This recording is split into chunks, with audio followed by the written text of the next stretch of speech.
ભાગ્યશાળીઓ, આપણે અહીંયા જોશું કે ફાગણ સુદ 14ના દિવસે ફાગણ ચોમાસું બેસે તો કઈ કઈ વસ્તુ આપણે ખાવાની ભગવાને ના પાડી છે એના વિશે આપણે કંઈક જાણીશું. અમારી તાનો છે દાણનમાય જાયાણન મળે સબ્બ સાહુણમ એસો પંચન મુક્કારો સબ્બ પાવ પણાસન મંગલાનંચ સવ્વે સિંહડમ હવૈ મંગલમ કંઠે ધર્ણેન્દ્ર જ સોચિતમ કર્મ કોવ્રતે પ્રભુસ્તુલે મનોવૃતે ભાસ્વનાથ શ્રીસ્તુ.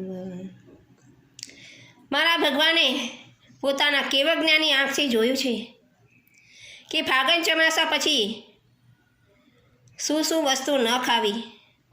જો તમે ભગવાનની આજ્ઞા પ્રમાણે ધર્મ આરાધના કરશો તે મોટામાં મોટી આરાધના છે. ભગવાનની આજ્ઞા વિરુદ્ધ જે ધર્મ કરશો એ મોટામાં મોટી આસાધના છે.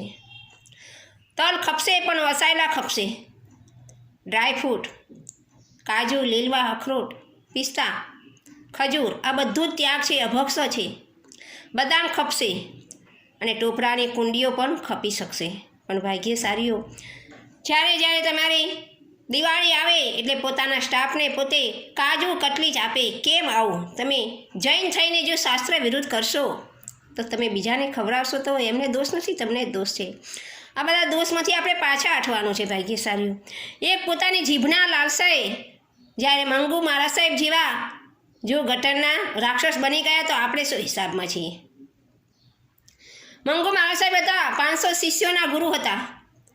એક દિવસ એવો એમને રોગ આવ્યો કે ઔષધિ એમને લેવી પડી. ઔષધિ તો લીધી પણ એ રોગ પણ નાબૂદ થઈ ગયો. છતાંય ઔષધિ ઉપર એટલી બધી લાલસા એમને થઈ ગઈ કે બસ એ મારે જોઈએ. ઘણા શિષ્યો ના પાડે છે, ગુરુદેવ હવે તમને રોગ મટી ગયો છે, આ ઔષધિ ન લઈ શકાય. છતાં માણ્યા નહીં અને જીભની લાલસાથી એક ગટરના રાક્ષસ બની ગયા. વિચાર કરજો ભાગ્યશાળીઓ, પોતાનું જે ધર્મ આરાધના બધા ચૂકી ગયા એક જ જીભની લાલસાને કારણે. હવે ત્યાં એક ગામમાં જ ગટરના રાક્ષસ બન્યા છે. હવે પોતાના શિષ્યો એ રસ્તેથી જાય છે એટલે વારંવાર આમ બાળ દેખે, જીભ કાઢે.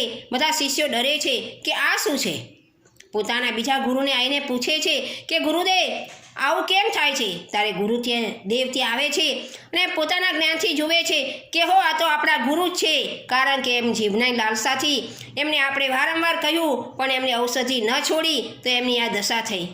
એટલે એ પોતાની ભાષામાં બોલે છે કે હે શિષ્યો, તમે મને વારંવાર વાર્યો પણ મેં ન માન્યું. તો હવે હું તમને કહું છું કે આવી ક્યારેય લાલસા ન રાખશો તો મારા જેવી દશા થશે. તો ભાગ્યશાળી, હું પણ શાસ્ત્ર વિરુદ્ધ નહીં પણ શાસ્ત્રના પ્રમાણે તમને પ્રાર્થના કરું છું કે જે અભક્ષ વસ્તુ છે એને